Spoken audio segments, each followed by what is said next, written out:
Primero que nada, pues yo me acerqué a la evidencialidad primero por invitación del doctor Ricardo Maldonado, lo cual agradezco poder estar aquí. Y por otro lado me acerqué a la evidencialidad por las predicaciones de anclaje. Yo estaba trabajando predicaciones de anclaje, pero con nominales, con demostrativos. Y después, cuando yo vi hay una lectura de Langacker del 2017, me parece, en la que habla de los evidenciales como predicaciones de anclaje. Entonces me pareció que iba como en un buen camino entre las predicaciones de anclaje nominales y las de los verbos, ¿no? Y bueno, y de ahí es de donde surge esta inquietud. Originalmente quería abordarlo desde la subjetividad y la intersubjetividad, contrastando las nociones como las que mencionó el compañero Jonathan. Quería contrastarlas, pero me di cuenta que había toda una parte detrás que faltaba por hacer. Entonces, bueno, eso es lo que voy a mostrar. Y entonces voy a partir de, tengo aquí en el lado, no sé, ustedes lo ven en el derecho, en el izquierdo. Tengo en el lado izquierdo un ejemplo de Lyons. Y bueno, es un ejemplo de Lyons, del inglés, con must. Dice, you must be very careful. Y bueno, y tenemos las glosas que da Cornili. Y entonces, bueno, tenemos deónticos y tenemos epistémicos, y ya sabemos que hay deónticos y epistémicos subjetivos y objetivos, ¿no? Eso no es nada nuevo, pero si nos fijamos aquí en la glosa C, dice, es obvio a partir de la inferencia que ha sido cuidadoso. Y entonces todavía esa evidencia se puede clasificar en si es información compartida o no. Entonces, bueno, un poco por ahí quería acercarme. Y entonces, bueno, aquí yo del otro lado pongo un ejemplo del español, ¿no? Y pongo unas posibles premisas, ¿no? Digamos, en las que se podría basar a alguien para hacer inferencias, ¿no? Entonces tenemos, debe ser muy buen músico, y luego, pues obviamente la lectura deóntica sería, si así, porque así te lo demando, si así te lo demando, que me suena un poco raro, esa no supe muy bien cómo ponerla, ¿no? Y bueno, y después dice, si quieres seguir en la compañía, esa es como amenazante y todavía está ahí como la fuerza deóntica, ¿no? Y luego, si puedes tocar la pieza de Schoenberg, ¿no? Y ahí hay una evidencia, ¿no? Una evidencia que sería, pues, auditiva puede ser, ¿no? Si yo ya vi, bueno, si yo ya escuché que toca la pieza, ¿no? Y bueno, y luego, si ganas mucho dinero, que esta es la que me parecería a mí que es la más epistémica, ¿no? Ay, perdón. Sí, todavía diría que en C sería evidencial y en D ya sería epistémica, ¿no? Pero en eso no ahondaré mucho porque es justo la parte a la que quería llegar al final, pero que me faltó, ¿no? Entonces, bueno. Después, ¿qué otras cosas se han dicho sobre deber y la evidencialidad? Pues también tenemos que deber tiene una función reportativa, pero es una función bastante extraña porque es contrafactual. Y entonces, por ejemplo, Cornili no acepta mucho que no tiene mucha certeza de que sea así, ¿no? Y entonces tenemos ejemplos como 3, ¿no? Que dice, debí haber llegado a casa hace 1 hora, ¿no? Entonces, por ejemplo, si alguien hubiera prometido, ¿no? Haber llegado a casa, ahí hay una lectura contrafactual y la promesa no se cumplió, ¿no? Y es reportado de la promesa hecha. Y luego tenemos otra, ¿no? Por ejemplo, el profesor debió castigarme porque no estudié. Lo mismo, ¿no? Quizá el profesor dijo que no haga la tarea, castigo, no hice la tarea, tal, ¿no?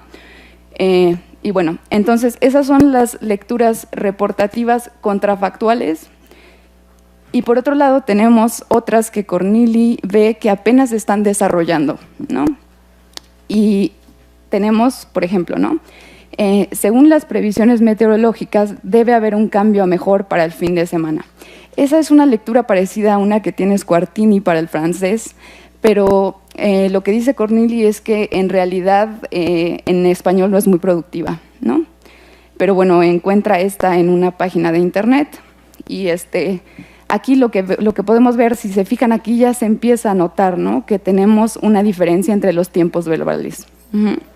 Entonces, en estas que serían reportativas no contrafactuales, tenemos un presente.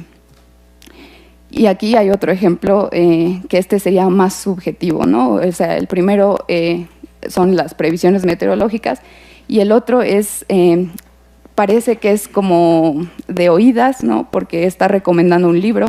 Y entonces dice, con respecto a las de TSS2, aún no lo tengo, pero te tengo que decir que por lo que me dice y manda señor Oni, debe ser un libro maravilloso, ¿no? Bueno, y entonces, bueno, también me puse a pensar en qué contextos podría funcionar una lectura como la que propone para el francés Squartini, ¿no? Y entonces pensaba, ¿no?, en esto de las previsiones meteorológicas y ahí qué es lo que está operando. Y entonces pensaba que esto, o sea, la obligatoriedad del futuro tiene que ver, por ejemplo, como con una profecía o algo así, ¿no? Y entonces buscando en internet encontré esto, ¿no? Dice, en el Apocalipsis de Juan es nuevamente el Hijo de Dios el que muestra lo que debe suceder pronto, ¿no? Pero bueno, ahí eso es problemático porque está el que muestra, ahí ya podría ser otro tipo de evidencia y tal, ¿no? Pero tenía, por ejemplo, una glosa, ¿no? Y entonces pongo, de acuerdo con el Apocalipsis, debe acabarse el mundo pronto.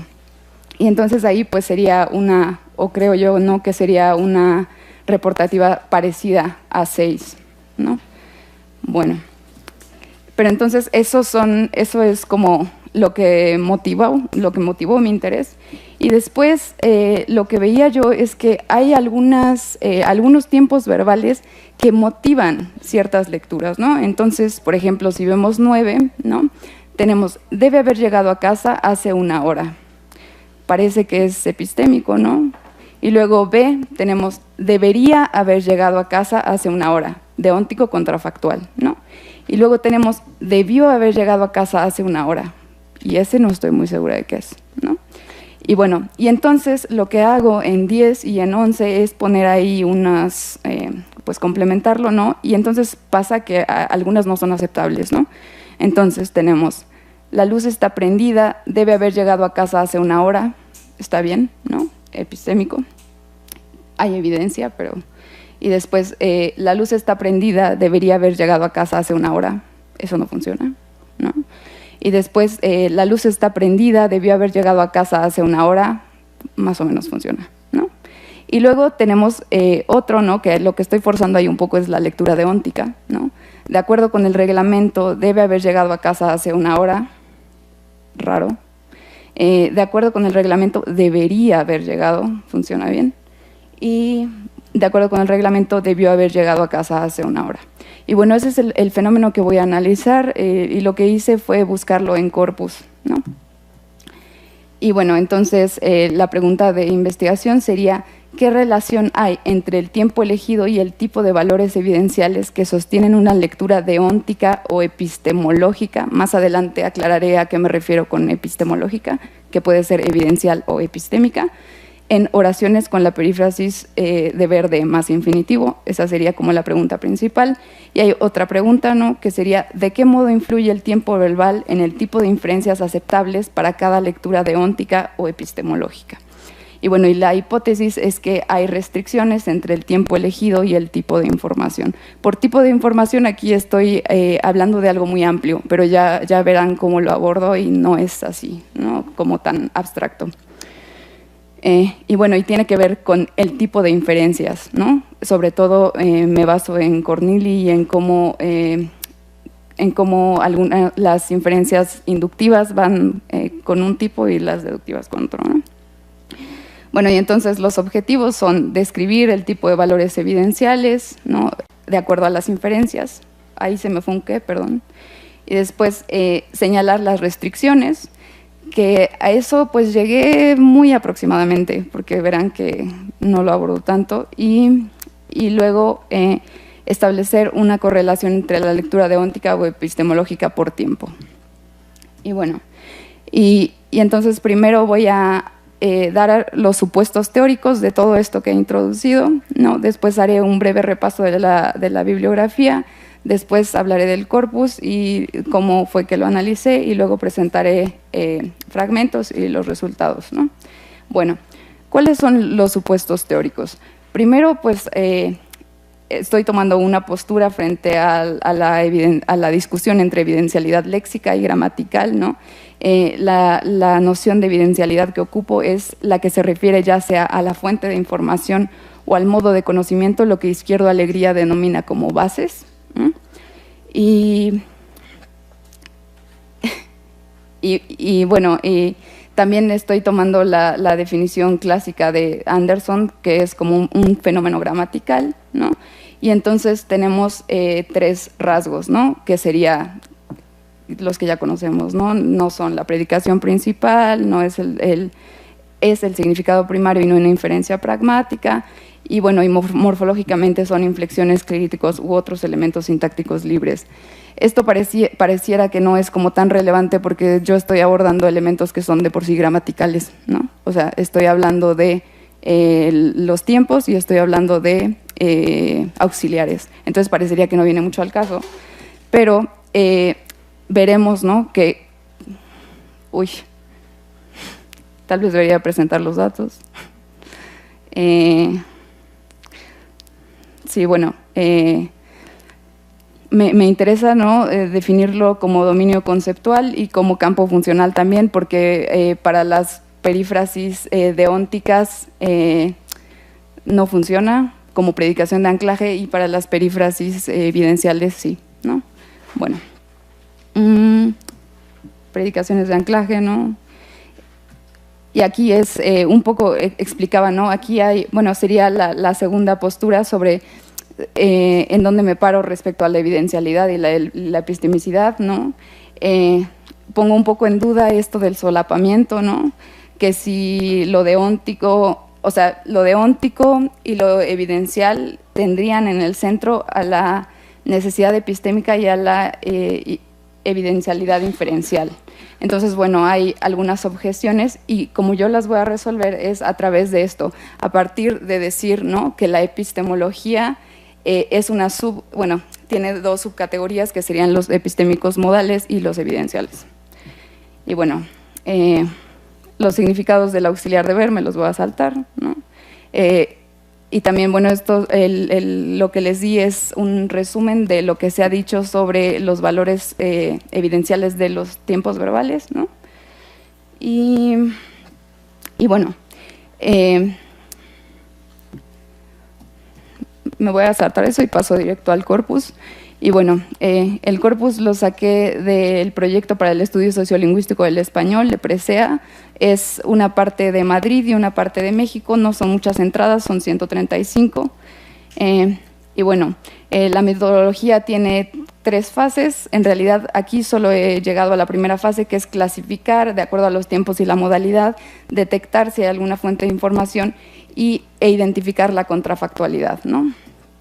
Bueno, aquí están los resultados, tenemos cómo se distribuyen aquí de acuerdo al tiempo, ¿no? Entonces vemos que el presente es el más predominante, luego viene el condicional, luego el pretérito perfecto simple, el pretérito imperfecto, y aparece extrañamente el presente de subjuntivo y el pretérito imperfecto de subjuntivo. Y luego aquí están clasificados de acuerdo al tiempo, la modalidad, y aquí está, bueno, este es el total, y luego están clasificados de acuerdo a si es Madrid o si es México, ¿no? Bueno, presento ahora algunos casos. Tenemos, ¿no? El presente deóntico, que es el caso prototípico, ¿no? Que no hay tanta responsabilidad en las personas que trabajan ni en las que deben vigilar. Pues ahí es muy claro, ¿no? Me lo salto. Después hay uno que clasifiqué como evidencial epistémico, también en presente, ¿no? Entonces, dice, entonces todo eso es con una vegetación, está hablando de una zona que es como muy, hay mucha vegetación, pues, ¿no? Y entonces dice, o sea, fijaros la espesura que debe de tener eso, ¿no? Entonces, bueno, ahí sería como evidencial epistémico. Después hay también deónticos epistémicos, ¿no? En presente. Por ejemplo, aquí están hablando de... es una chica que se mete a estudiar lingüística, pero que en realidad quería estudiar danza. Y entonces dice, o sea, debe haber un punto en el que yo pueda como transferir metodologías de análisis de la lengua oral al movimiento, ¿no? Entonces ahí, pues, o sea, por un lado debe ser así, cree que debe ser así y tiene cierta evidencia de que es así, pero también hay como un grado fuerte de certeza, ¿no? Y bueno, y después este sería un deóntico epistémico y luego hay otro que caracterice como epistémico deóntico, que aquí digamos que lo que salta más es la lectura epistémica y no la deóntica, ¿no? Entonces, bueno, dice, el día este que hace hoy, que es como que miras y dices, debe hacer frío, sales y te mueres de calor. Ahí, bueno, por un lado es, o sea, tiene la evidencia directa y entonces eso le hace pensar que debería, ¿no? Pero lo pone con debe, debería hacer calor, pero digo frío y no, ¿no? Bueno, y después con el condicional vienen... el prototípico sería el deóntico contrafactual, que ya lo expliqué, ¿no? Después encuentro también un deóntico epistémico, ¿no? Por ejemplo, aquí dice, bueno, está hablando de un club, ¿no? Que si tienen una subvención o algo así, ¿no? Y entonces dice, como en la Comunidad de Madrid ni en ningún lado, que deberíamos de hacerlo para poder pedir alguna subvención, ¿no? O sea, deberían de hacerlo, pero porque le trae algún beneficio, ¿no? Entonces, o sea, ahí no es tan claro como que haya una fuerza deóntica, ¿no? Es más bien una convicción del hablante. Bueno, y me salto ese que es igual, bueno, parecido. Y después tenemos el epistémico deóntico, ¿no? Y entonces dice, este es muy particular, ¿no? Está tratando de hacerle firmar un papel a alguien que no quiere firmar. Y entonces le dice, tú deberías, bueno, ahí el DS14 es a quien le tiene que decir, ¿no? Que firme. Tú deberías, el DS14, de firmar, el DS14, le digo.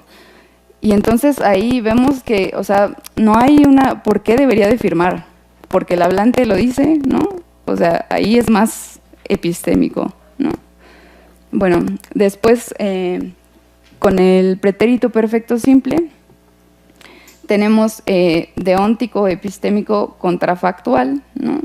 Entonces, por ejemplo, dice, esta es otra vez la chica que entró a estudiar letras y lo de danza, ¿no? Y entonces no entra a la escuela de danza por lo que debería, sino por haber estudiado historia, ¿no? Y entonces dice, se supone que lo que me debió haber dado la entrada a la Escuela Nacional de Danza era la danza, ¿no? Bueno, y entonces pues ahí vemos que la fuerza deóntica, ¿no? Proviene también como, o sea, hay una evidencia externa, porque la danza es, o sea, si es una carrera de danza y la danza está ahí, pues eso es lo que debió, pero resulta que no es así, pero también lo desea el hablante, ¿no? Y también le genera una cierta contraexpectativa. Bueno, después también hay algunos pretéritos perfectos simples que no son contrafactuales, ¿no? Y son deónticos epistémicos. Por ejemplo, están hablando aquí del maíz y de cómo se da la nixtamalización para hacer tortillas y no sé qué. Y entonces dice, debió también de haberse, llamémosle, descubierto o poderse haber dado cuenta de la nixtamalización, ¿no? Y entonces ahí vemos que el deber va como por otro lado, ¿no? O sea, el hablante está infiriendo que debió haber sucedido algo para que provocara para que se diera cierta consecuencia, ¿no? Bueno, después está el pretérito perfecto simple, ese es igual. Y luego con el imperfecto hay deónticos contrafactuales.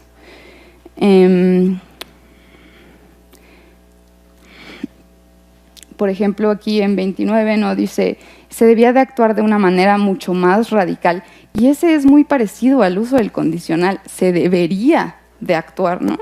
Pero aquí en realidad no aparece ese, ¿no? Y después, bueno, tenemos un deóntico.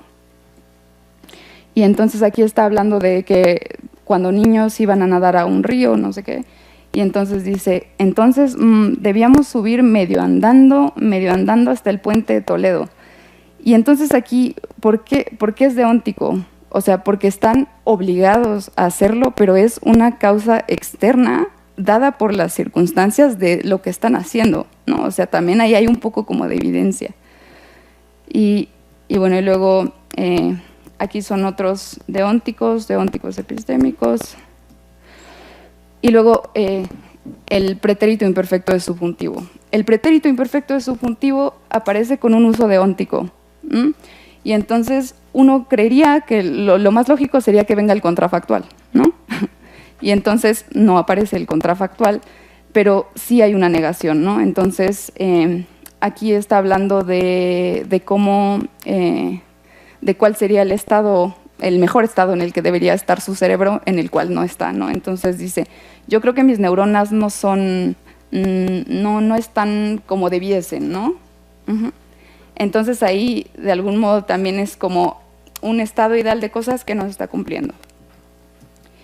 Y luego, por último, tenemos el presente subjuntivo, y entonces el presente subjuntivo sí presenta un deóntico epistémico contrafactual, ¿no? Que es el mismo de la chica de la danza, ¿no? Y dice, yo no estoy de acuerdo en que la danza o el arte deba ser elitista, pero sí estoy de acuerdo en que no todos tenemos la capacidad de ser artistas. O sea, sí, pero no, ¿no? Bueno, y entonces ya pasando a las conclusiones, después del primer análisis tenemos aquí, ¿no? Entonces, ¿qué pasa con el presente? El presente pasa, esta evolución, o sea, no es en realidad una evolución, sino es más bien de acuerdo al número, o sea, es cuantitativamente cómo se colocaron, ¿no? Entonces viene el deóntico, el epistémico, luego el deóntico epistémico, epistémico deóntico, y sí hay contrafactualidad, ¿no? Digo, perdón, la contrafactualidad es ausente. Y luego con el condicional,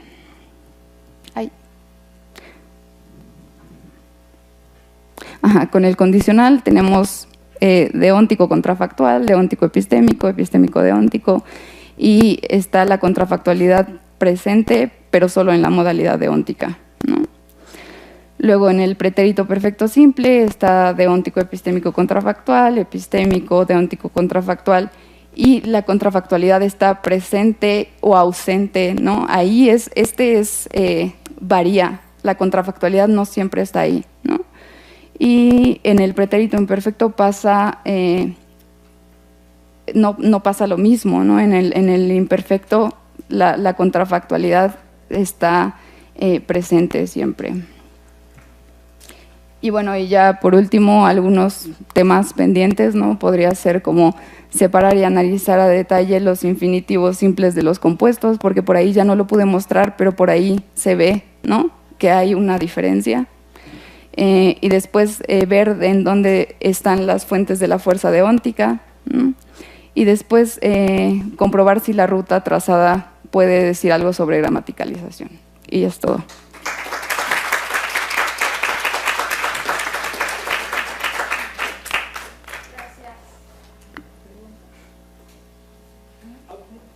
Me gustó mucho esta trabajo, mucho material muy rápido. Perdón. Un par de consejos que te podrían, estoy seguro que te podrían servir. Sí. Hay modelos sobre las modalidades epistémicas suelen sostener que la semántica de las modalidades epistémicas solamente puede tomar en cuenta los estados mentales del hablante, el escucha, de gente que está presente. ¿Sí? Hay también un trabajo, evidencia de que no puedes hablar acerca del estado epistémico, no puedes utilizar tus modalidades epistémicas para hablar del estado mental de personas en el pasado. Y eso explicaría por qué en los contrafácticos nunca vas a tener una interpretación epistémica. Entonces tal vez esa literatura te puede ayudar. Ok, Y gracias. otra es la introducción de otro tipo de modalidades. Yo creo que tuviste también muchos problemas clasificando ciertas cosas como epistémicas o semánticas porque asumiste que eran las únicas. No, no, para nada. No, bueno, sé, o sea, sé que existen las otras, pero en realidad, o sea, lo que me interesaba era posicionarme respecto a cómo se dividen la evidencialidad y la epistemicidad, y eso lo hice tomando como gran clase lo epistemológico, ¿no? O sea, pero sé que está, por ejemplo, bueno, o sea, lo sé, pues. Pero entonces tú piensas que todas estas son epistemológicas.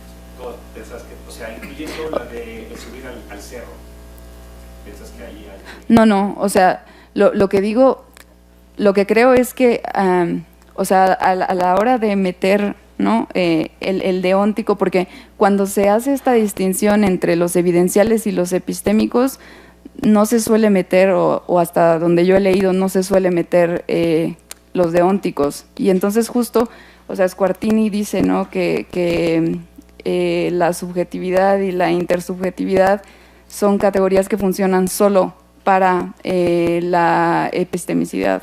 Entonces la idea era meter eso también, ¿no? con los deónticos, ver si eso funciona. Por eso digo, pero he presentado solo un pedacito, o sea, esto me gustaría como desarrollarlo como más en serio, ¿no? Sí, sí.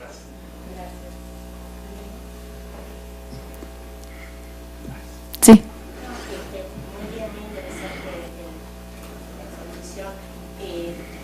Tus números muestran que hay una tendencia a una inmovilización morfológica del auxiliar, ¿no?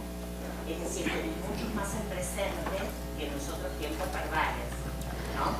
Con lo cual, los otros tiempos verbales efectivamente son menos frecuentes, son muy complejos en el análisis, y me da la impresión, pero solamente la impresión, que a veces se produce una especie de entrecruzamiento entre la temporalidad del acontecimiento sobre el que califican y la temporalidad morfológica que termina expresando el auxiliar. Entonces, a veces el auxiliar carga con información temporal que es del acontecimiento y no necesariamente del, sobre todo con los epistémicos, del juicio de valor que es el presente. Ok. ¿No? Y como vos decís, hay una tendencia a la reducción del infinitivo compuesto.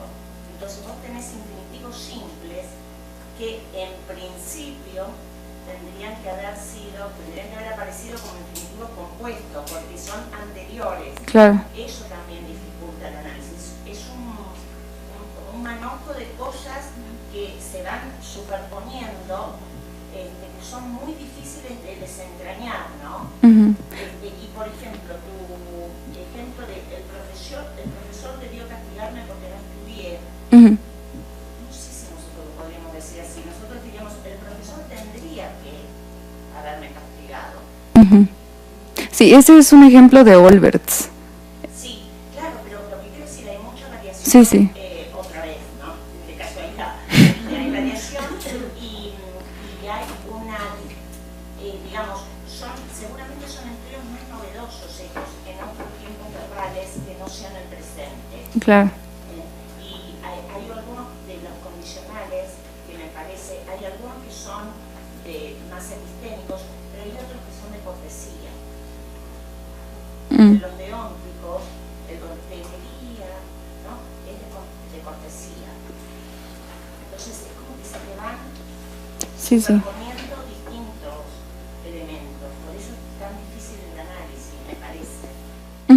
Sí, sí, gracias. En realidad también un poco, o sea, partía de lo que decía sobre cómo Langacker aborda los evidenciales como predicaciones de anclaje, pues también tiene que ver con epistemic control y epistemic striving, ¿no? Y que tiene que ver con inmediatez y no inmediatez, y ahí también se mete un poco como la experiencia, ¿no? Como directa, ¿no? Entonces también un poco la idea era como jugar con eso. Sí. A mí me ha costado mucho seguir la parte del análisis de los datos porque o sea, no me resultaba evidente cuando decías deóntico, decías epistémico, con el ejemplo en particular. Entonces, a veces no hacemos que la teoría sea muy sofisticada, pero en última instancia el análisis de los datos es la parte más importante. Entonces yo creo que yo volvería sobre tu análisis y intentaría buscar glosas que claramente te permitieran decidir si lo que prima es la lectura es obligatorio que, o deduzco que, supongo que, porque si no yo tenía la sensación un poco de que era arbitrario.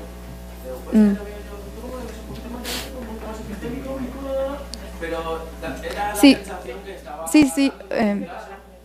Sí, la idea, o sea, estas 3 fases de análisis que tengo, o sea, la idea era también a partir de los modos de conocimiento y de verlas, o sea, la idea era tenerlo como mucho más segmentado, ¿no? Pero al revés, yo te diría algo más simple. Entonces, yo qué sé, ¿no? El profesor debió de haberle castigado, pues el profesor debería haber, o sea, tenía la obligación de castigarlo, pero no lo castigó. Esa para mí sería la glosa. Pero ahí, por ejemplo, justo cuando ya metes otro auxiliar, cuando ya metes el tenía que, o ahí, también de ahí ya se vuelve un poco... Búscate una glosa, la que sea, o sea, era obligatorio que lo castigara. O sea, claro, la glosa no puede ser el lenguaje matemático, o sea, Con la continuación que ha puesto ella al principio, los primeros ejemplos ponía esas continuaciones que eran las que validaban el significado, y eso está muy bien, y eso funciona muy bien. es que si yo tuviese que leer tu trabajo, no sabría si estoy de acuerdo con con los análisis, porque, o sea, con la propia interpretación de los ejemplos. Entonces creo que eso es fundamental. Si no, todo lo demás es ciencia ficción. Claro. O sea, cualquier cosa que cuentes. Y como segunda cosa, cuando has hablado del presente subjuntivo, yo creo que, o sea, que hay que distinguir, o sea, cuando los subjuntivos en realidad hay pocos subjuntivos libres. La cantidad de subjuntivos es un modo por concordancia. Entonces tenías ahí, ¿no? Pues una principal con un verbo, ¿no? Que era un no creo o algo así, ¿no? Entonces en realidad el subjuntivo, o sea, ahí no estás hablando de temporalidad, es simplemente eso, es presente. Es un presente inducido, ¿no? Con eso, con modalidad y con modo inducido, con modo por concordancia con la principal. Entonces no creo que merezca la pena, excepto en algunos casos, ¿no? Como ese como debiera o lo que sea, que sí, o como debiese, ¿no? Que has puesto en algún caso, pero el presente del subjuntivo inducido por concordancia yo no creo que te tenga que complicar tu dibujo, o sea, es presente. Es un caso también, es un caso, es así. Sí. Sí, gracias. Bueno, yo me disculpo, no alcancé a escuchar todo, pero a mí me parece que hay cosas muy claritas en el análisis semántico que se puede hacer. Está la obligatoriedad, luego está una cuestión como ideal, necesaria, y luego viene esta parte ya de supuestos, incluso en la parte del ejemplo de esta chica que estudia lingüística, dice, en los 2 ejemplos dice, supuestamente esto debería pasar. Sí, sí. Y es un juego como entre lo que yo espero y cómo deberían ser las cosas, y finalmente vienen las creencias, que incluso podría entrar de cortesía que mencionaba, ¿no? Sí, también otra de las cuestiones que planteaba eran los hedges, ¿no? Por ejemplo, porque a veces también aparecen cosas que atenúan o no sé, como cosas yo creo supuestamente y todo eso, y también sé que juega un papel ahí. Sí. Usarlo nada más como te comentaban y poner este tipo de cosas, no creo que es supuestamente cuando funciona. Gracias.